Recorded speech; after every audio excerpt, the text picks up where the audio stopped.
Je me suis dit dans ma tête que je vais faire une quête du bonheur.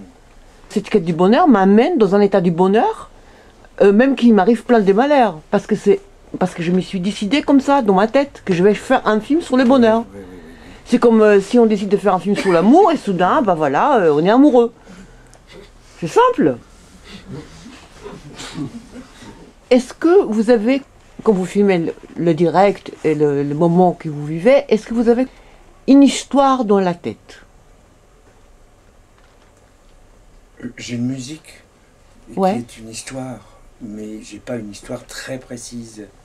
L'histoire, je la découvre en filmant. Et donc, quand j'arrive à peu près aux 2/3 de la fabrication du film, le dernier tiers est très coton, parce que y a une loi de l'histoire qui s'est installée, et je dois terminer l'histoire.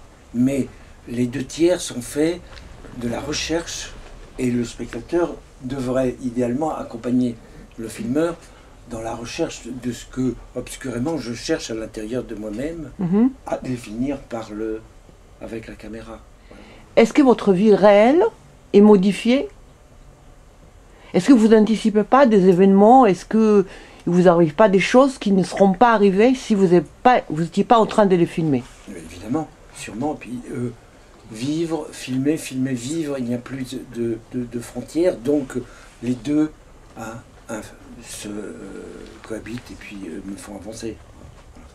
Est-ce que c'est un avancement qui se fait en bonheur? C'est pas le problème d'être heureux ou malheureux, c'est d'arriver à faire avancer le film, c'est ça le vrai problème. Et quelquefois, ils refusent d'avancer. Bon, faut savoir attendre. Ouais. Voilà. Et qu'est-ce que vous faites à ce moment? J'ai tourné un film que je viens de terminer. Ah oui? Oui, oui. Je suis revenu filmer des acteurs, ce qui ne m'est pas arrivé depuis très longtemps.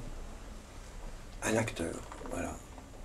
C'est le rapport d'un cinéaste avec un acteur. C'est pas Lindon, quoi. Oui, c'est un film avec Vincent. C'est fini donc maintenant. C'est fini. Oui. Ouais. Dans des chambres d'hôtel. Vous annonciez, non? Ça, c'est oui, pas ça. Ça a évolué ouais. Quand même. Mais j'ai gardé du travail travailler seul, sans équipe. Donc et travailler sans équipe, ça ne veut pas dire faire des économies ou faire des prouesses, etc. C'est de se trouver seul en tant que filmeur devant la personne qu'on filme. C'est-à-dire que la personne n'a pas devant elle déjà un public, déjà... voilà, c'est de personne à personne.